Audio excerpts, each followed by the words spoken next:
Hörmətli tədbir iştirakçıları, əziz qonaqlar, xoş gördük hər birinizi.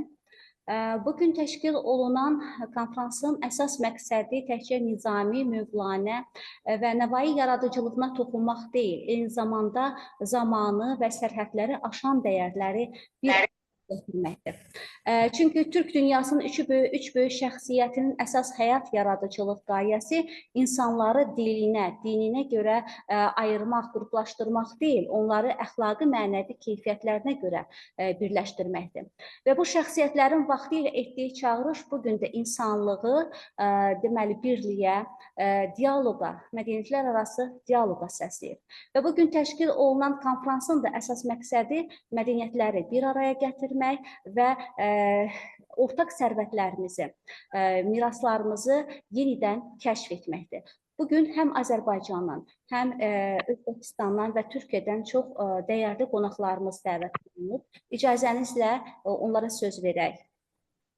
İlk olaraq söz vermək istərdim. Səmərqənd Dövlət Universiteti Filologiya Fakültəsinin dekanı Professor Doktor Juliboy Ertazarov.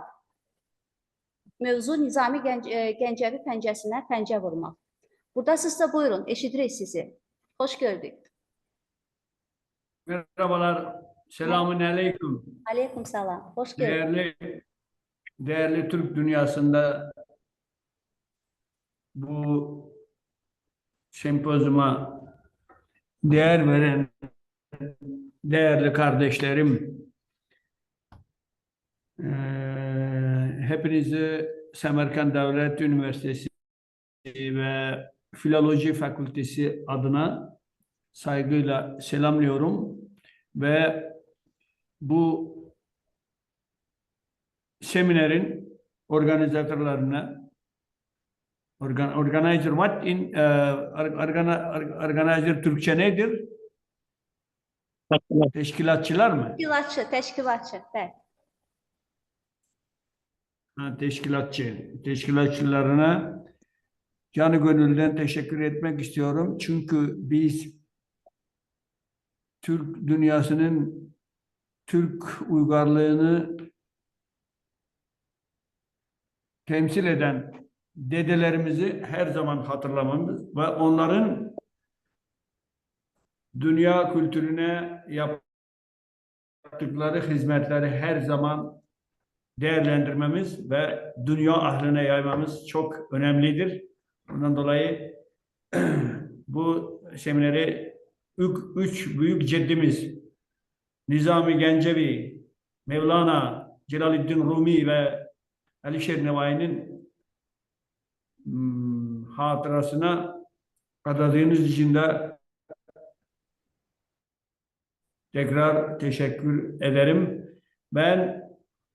Benim bildiğiniz gibi Nizami pencesine pence, bu Alişer Nevai'nin Hamsa'nın birinci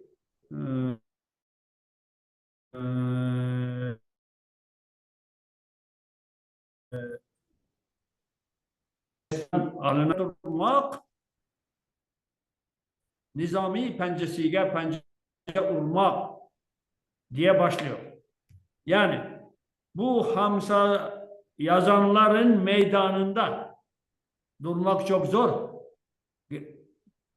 Özellikle Nizami'nin pencesine pence vurmak, Nizami'nin izinden gitmek, Nizami'nin sanatı seviyesinde bir şeyler yazmak çok zor diye çok bir saygısını bildiriyor. Biliyorsunuz Hamsa sanatını ortaya çıkaran Nizami Gencevi'dir. Pencgac idi, sonradan Hamsa, beşlik olarak adlandırıldı ve bu Doğu Müslüman edebiyatının en büyük eserlerinden biridir. Ve bundan sonraki aşamada Hindistanlı yine bir Türk Şahrisabz çevrelerinde hala onun evlatları yaşıyor. Lakin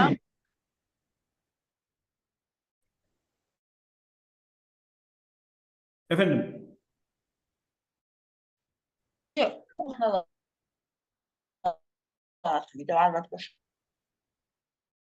mikrofon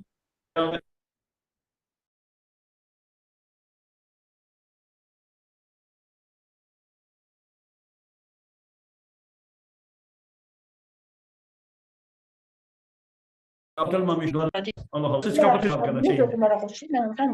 Yok ya, buna oyna.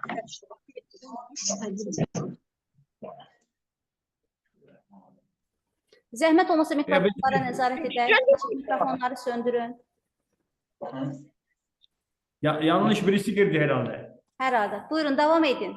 Buyurun. Ve şimdilik Şehresebiz çevresinde yaşayan lakin boyundan gelen bir Hüsrev Dehleviydi ve üçüncü olarak Fars şairi. Şimdi bakın sıra Farslara geliyor. Bu ilk ikisi Türktü ve Sen güzel, koşuluklu pohayıp de. Mikrofonları söndürün. Zəhmət olmasa mikrofonları söndürün. siz kendiniz kapatabilirsiniz. Bu yanlış birisi. Evet. Herkesinki kapalı ya. Buyurun hocam. Allah Allah.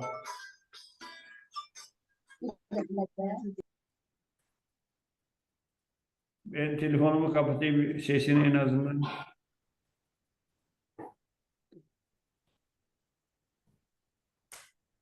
Demek ki bu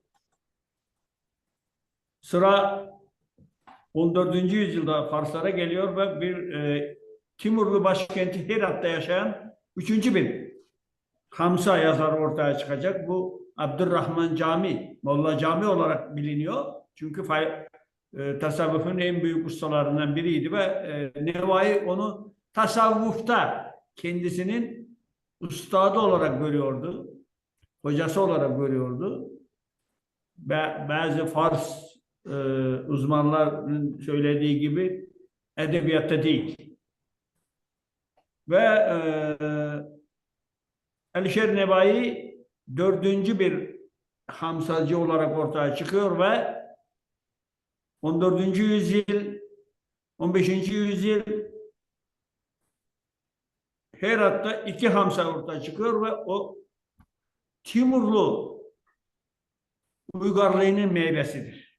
Biliyorsunuz her bir edebiyat uzmanı biliyor ki bir büyük eserler bir büyük medeniyetin hasilesidir.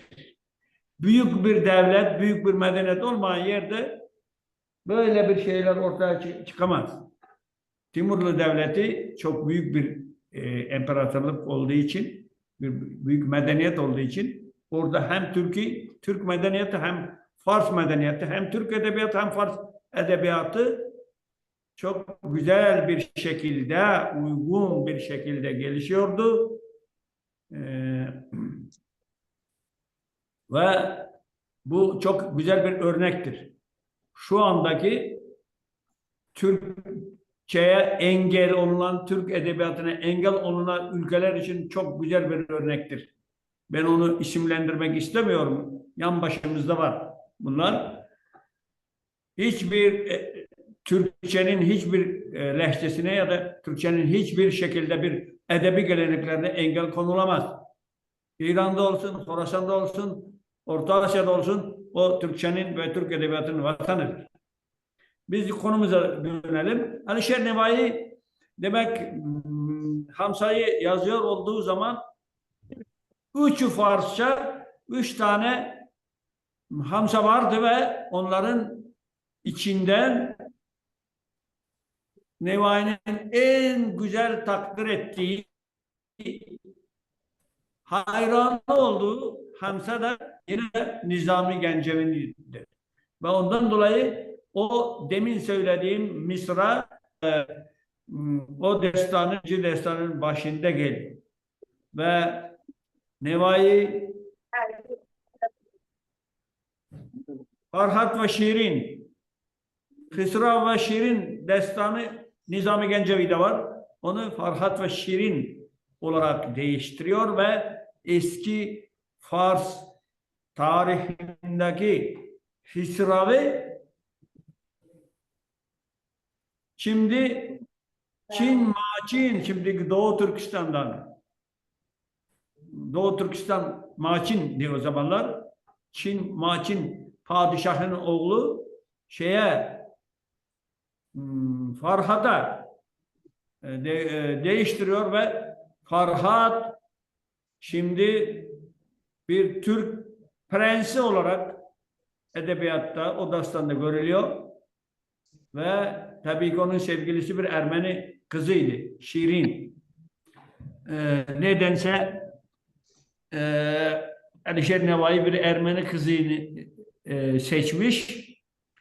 Tamam, bu 500 yıl önceki etnik durum şimdikiden biraz farklıydı ve Nevai gibi bir daha için bu etnik, dini filan sorunlar artık sorun teşkil etmiyordu. O bir Türk dünyanın evladı, dünya edebiyatının evladı olarak bir ortaya çıktığı için ve Alişer Nevai'nin başka destanlarında mesela Saddi İskenderi destanında da Nizami Gencevi'nin bu aynı adlı taşıyan destanındaki gayeleri çok güzel şekilde temsil ediyor ve ileri götürüyor. Ve Alişer Nevai'nin Yağcuc Macuc'lara karşı bir duvar inşa etmesinde halkların inanç, etnik kökene bakmadan bir kötülük karşısında bir yavuzluk Türkçe'de yavuzluk değildi herhalde, kötülük karşısında birleşmeleri, karşı durmaları hakkındaki güzel gayeleri var. Ve o gayenin de köklerini Nizami Gencevi'den almıştır. Ve bakın Nizami Gencevi'nin yazdığı Hamsa yaklaşık 800 sene. Alişer Nevai'nin yazdığı Hamsa yaklaşık 500 sene. Ama oradaki gayeler hiç eskimiyor. Şu anda da dünya, uygar bir dünya, bir kötülük imparatorluğunun karşısındadır. Ona karşı geliyor, ona karşı birleşmek çok zor geçiyor.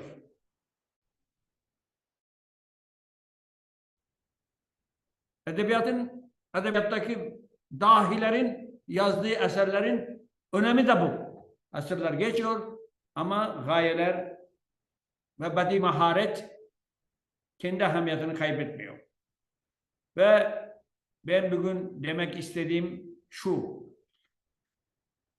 parça olarak yaratılmış 3 Hamsa'nın da 2 tanesini yazarı Türk iken, 4. Hamsa'nın dili Türkçe iken, tefekkürü Türkçe iken, gayeleri Türk iken, bunun hepsinde başında ilk önce Farsça yazmasına rağmen bir Türk ruhunu taşıyan bir eser yazan Nizami Gencevi'ye herkes borçludur. Ondan Alişer Nevai onun üstadı olarak biliyordu. Onun pencesine pence vurmak, Çağatay Türkçesinde pencesine pence vurmak, onun izinden gitmek, onun yolunu tutmak, onun gayelerini kabul etmek, onun yüce edebiyat ideallerini kabul etmek anlamını veriyor. Onu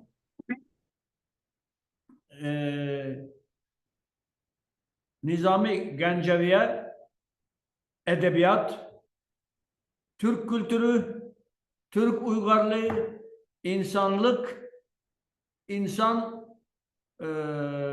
insaniyet ve insan temeddünü Nizami Gencevi'ye borçludur. Ve bir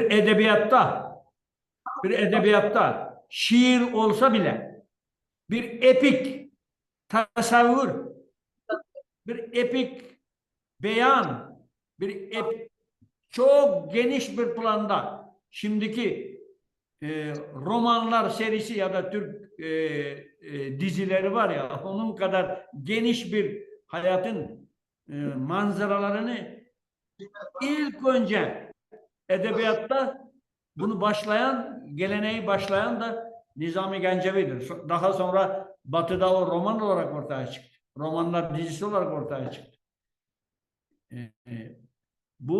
Bunun içinde dünya edebiyatı Nizami Gencevi'ye borçludur. Onun işini devam ettiren, onun en güzel bir şekilde yüksek bir seviyeye erdiren Alişer Nevai'dir ve Alişer Nevai da Alişer Nevai'nin icadının da ilham aldığı, ilham kaynaklarından biri şüphesiz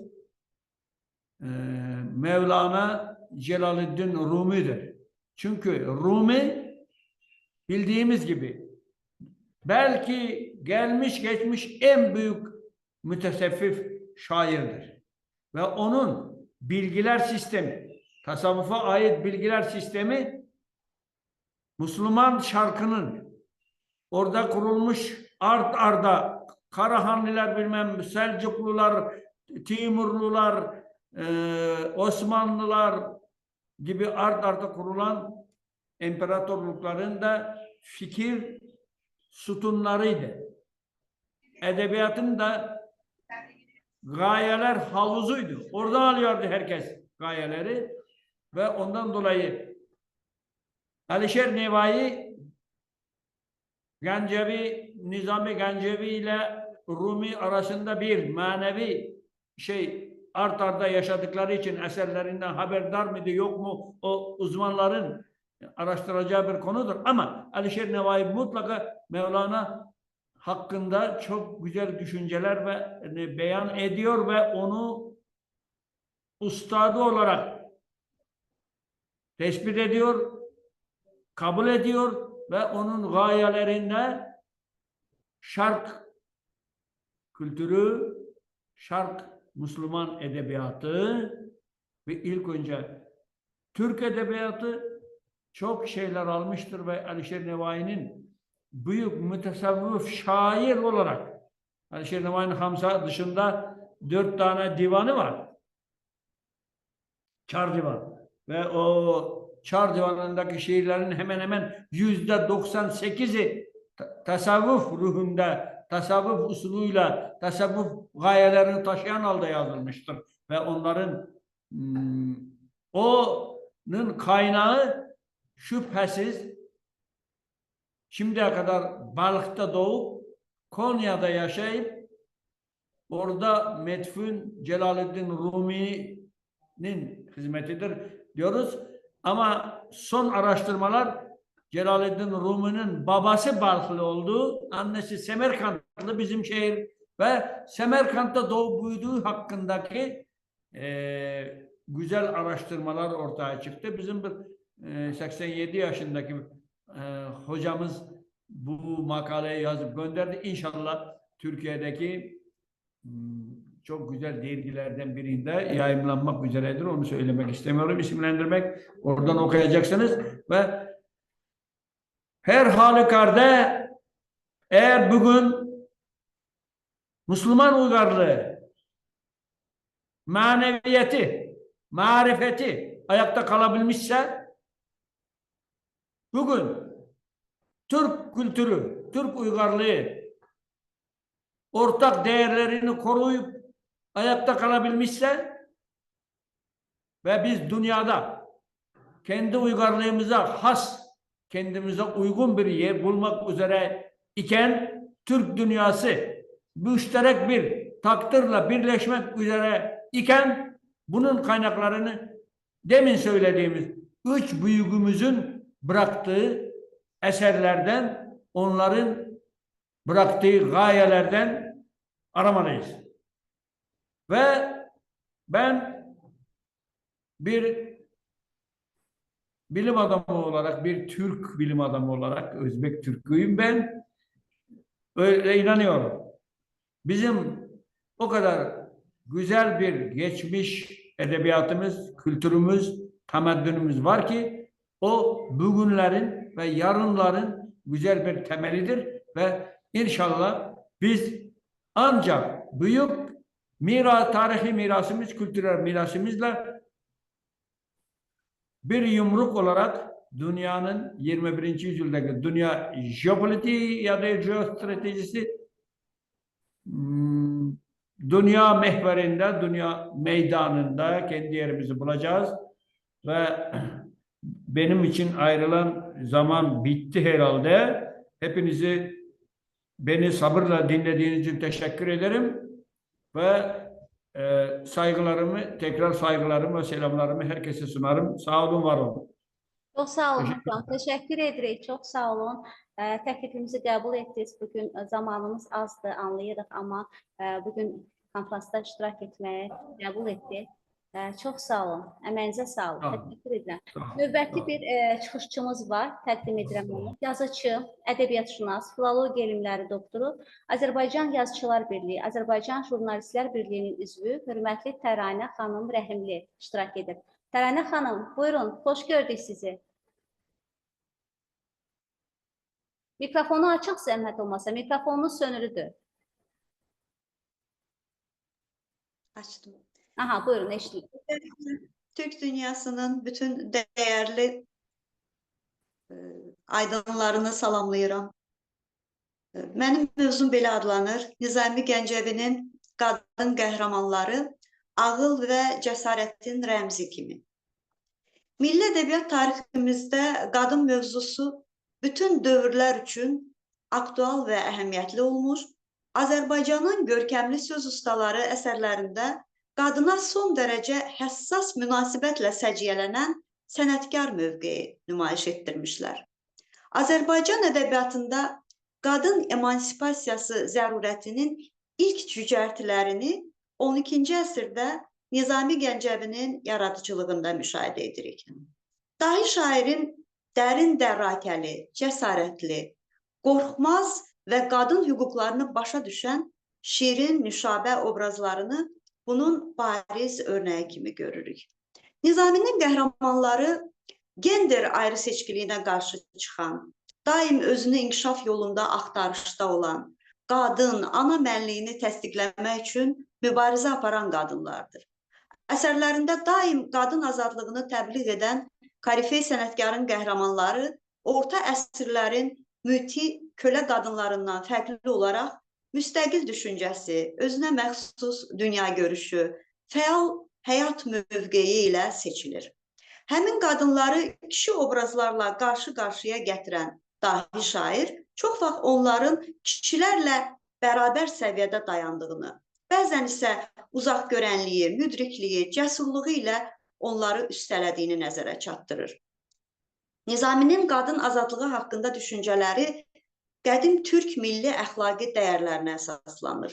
Uzaq əsrlərdən bəri at minən, qılınc qurşayan, yeri gələndə kişilərlə bərabər döyüş meydanında hünər göstərən türk qadınının şücaəti onun əsərlərində bir çox qadın qəhrəmanların simasında təcəssüm tapır. İskəndərnamə əsərində qadın azadlığının tərənnümü baxımından Fatih İskəndərin Qıpçaq bəyləri ilə mükaliməsi olduqca diqqətə layiqdir. Qədim Qıpçaq türk tayfasının qadınlarına üzünü örtməsini tövsiyə edən, bunu iffət və namus məsələsi kimi qavrayan İskəndər tutduğu bu irada qarşı Qıpçaq bəylərindən tutarlı bir cavab alır. Qıpçaq bəyləri İskəndərə naməhrəm bir qadının üzünü görməmək üçün qadının üzünü deyil, ona kəm baxan gözü qapamaq gərək olduğunu deyirlər. Nizami İskəndərnamədə Çin xaqanı tərəfindən İskəndərə hədiyyə edilmiş türk gözəlinin misilsiz döyüş şücaətindən bəhs edərkən də türk adət-ənənəsi ilə böyüyən gənc qızın sonsuz cəsurluğunu, Rus imperatorunun əskərləri ilə döyüşdə hərb məharətini tərif edir. Qadınlarda igidliyi bəyənməyən İskəndərin fikrini dəyişən türk gözəlinin qılınc döyüşünü təbliğ etməklə Nizami döyüş meydanında qadınların da kişilər kimi hünər göstərdiyini vurğulayır. Bunu qadın qorxmazlığının, xüsusi vurğulamaq istəyirəm, Türk qadınının qəhrəmanlığının timsalı kimi tərənnüm edir. Qadınların zəkasını, dünya görüşünü yüksək qiymətləndirən dahi şair 7 gözəl əsərində Bəhramgurun kənizi Fitnəni daha şaha tövsiyə verəcək qədər ağıllı, dərakəli bir qadın kimi təsvir edir. Kəniz Fitnənin Bəhramgur kimi bir şahın qəzəbindən qorxmadan, cəsarətlə onun atdığı oxla ceyranın ayağını qulağına tikməsini adi bir vərdiş adlandırır. Şahın cəzalandırıb haqqında ölüm hökmü verdiyi Fitnə kölə olsa da sözünü deməyi bacaran, açıq fikirli, qorxmaz qadınların mövqeyini ifadə edir. Hətta bu ölüm cəzasından bir şəkildə özünü qurtarmağı bacarsa da, təkrar Bəhram Şahın qarşısına çıxdığında ona dərs vermək cəsarətini özündə tapır. Nizaminin bu qadın qəhrəmanı şahın səhvini onun üzünə vuraraq peşmançılıq keçirməsinə, bu səhvi anlamasına nail olur. Akademik İsa Həbibbəyli Fitnə haqqında yazır. Nizami Gəncəvi ideal qadın obrazını Fitnə obrazı vasitəsilə canlandırıb. Fitnə sadə, adi insanın Azərbaycan ədəbiyyatındakı ilk ən mükəmməl nümayəndələrindən biridir. Statın sonu. Ümumilikdə 7 gözəldə qadın problemi daha miqyaslı bir sənət məsələsi kimi geniş yer tutur. Çin, Rus, Türk, Hind, Ərəb və sair millətlərin qadın nümayəndələri mənsub olduğu xalqın adət-ənənələri və bəşəri qadın duyğuları fonunda bədii təhlil mərkəzinə gətirilir. Filologiya üzrə fəlsəfə doktoru Sədaqət Əsgərova Nizaminin 7 gözəli və İslamda 7-nin sirri adlı məqaləsində yazır. Nizami Gəncəvi 7 gözəl poemasında Bəhramguru 7 gözəllə Fürək, Yalnamaz, Naspəri, Nəsrin-Nuş, Azəryun, Humay, Dürəst ilə qarşılaşdırır. Belə bir sual ortalığa çıxır ki, müəllif nəyə görə əsas qəhrəmanı Bəhramguru bu 7 gözəllə qarşılaşdırır? Çünki bu qızların danışdıqları nağıllarda Bəhramgur səbirli, düzlük, saf məhəbbət, bilik qazanmaq, qəhrəmanlıq kimi etik, əxlaqi dəyərləri qiymətləndirir. Statın sonu. Nizaminin bütünlükdə yaradıcılığında, qəzəllərində və xəmsəsinin bütün poemalarında qadın hüquqlarının müdafiəsi dolğun bədii əksini tapıb. Nizaminin qadına münasibəti onun yaradıcılığında, təkcə yaradıcılığında deyil, həm də şəxsi həyatında da aydın şəkildə təzahür edirdi.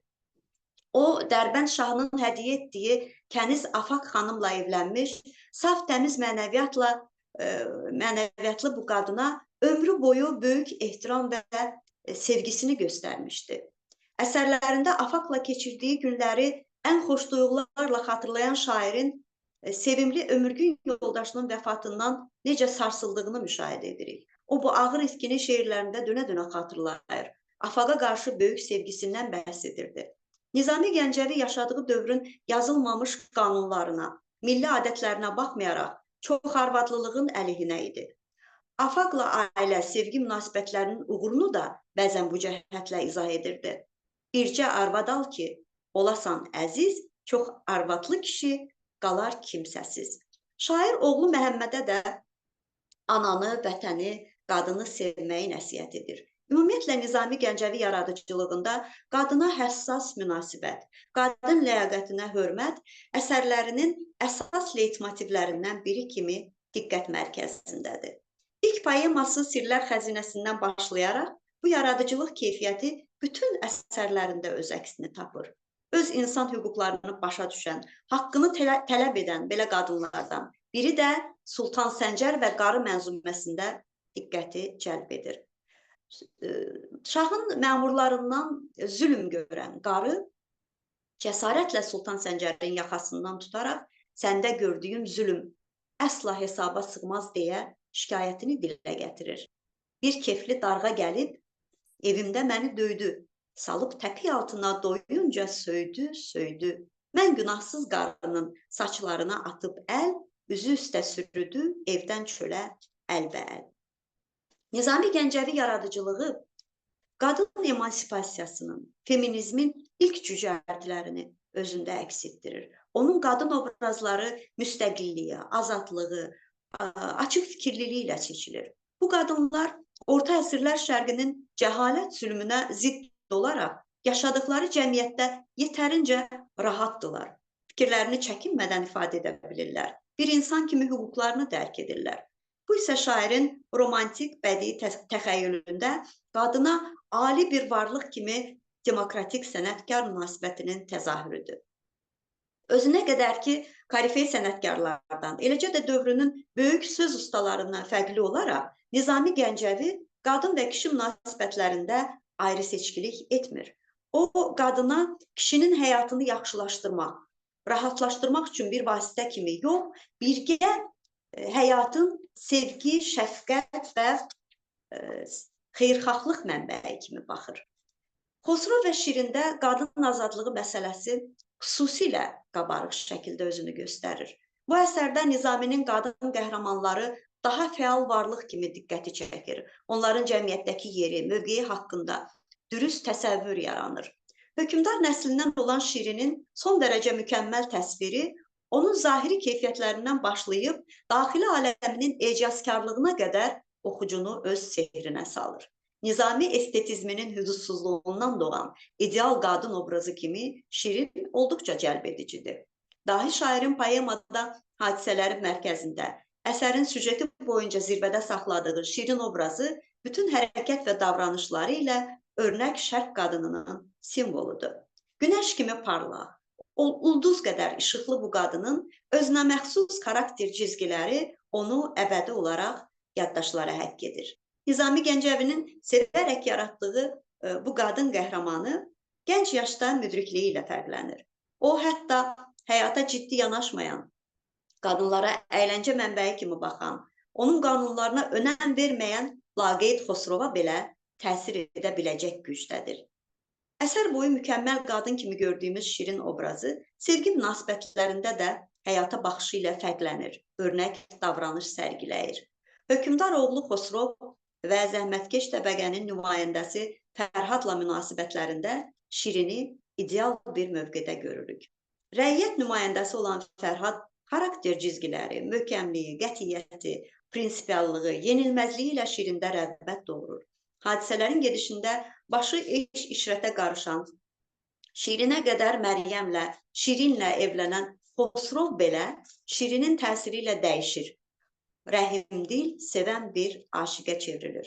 Əlbəttə, nəzərə almaq lazımdır ki, bütövlükdə dünya ədəbiyyatına aid olan romantik sənət konsepsiyasından irəli gələn keyfiyyətlər Nizaminin əsərlərində də qabarıq surətdə özünü göstərirdi. Məsələn, Şirinin bütün ürəklərə toxuna bilməsi, Xosrovu belə dəyişdirməsi, hətta ölüm yatağında onu oyadıb su istəməyə qıymayacaq qədər dəyişdirməsi Nizaminin əlbəttə ki, romantik təxəyyülünün bəhrəsi idi. Fransız ədəbiyyatında Səfirlərin Keşiş Miryelində Victor Hugo'nun romantik xəyalının məhsulu Keşiş Miryeli idisə, Nizaminin də ideal qadının dəyişdirə biləcəyi Xosrov obrazı dahi şairin arzusu idi. Nizami Gəncəvinin Leyli obrazı da həyatdakı mövqeyi, dövrü, cəhalətin kölgələdiyi adət-ənənələrlə çərçivələnmiş ailə mühiti baxımından Şirindən nə qədər fərqli vəziyyətdə olsa da, bu obrazı da şərq qadınının inkişaf yolunda önəmli bir yerdə görürük.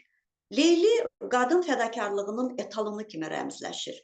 Zoraki ailə məişət münasibətləri fonunda gənc bir qızın daxili mənəvi yaşantılarını, saf sevgiyə inamını ideallaşdıran Nizami, Leyli obrazı ilə qadın zorakılığına kəskin etirazını bildirirdi. Bugün belə davam edən, müasir dövrün qlobal problemlərindən biri kimi gündəmdən düşməyən qadın zorakılığını Nizami 12-ci əsrdə bütün parametrləri ilə işıqlandıra bilmiş, Leylinin timsalında şərq qadınının əsrlərlə davam edən ağrı acılarını, əzablarını ifadə etmişdi.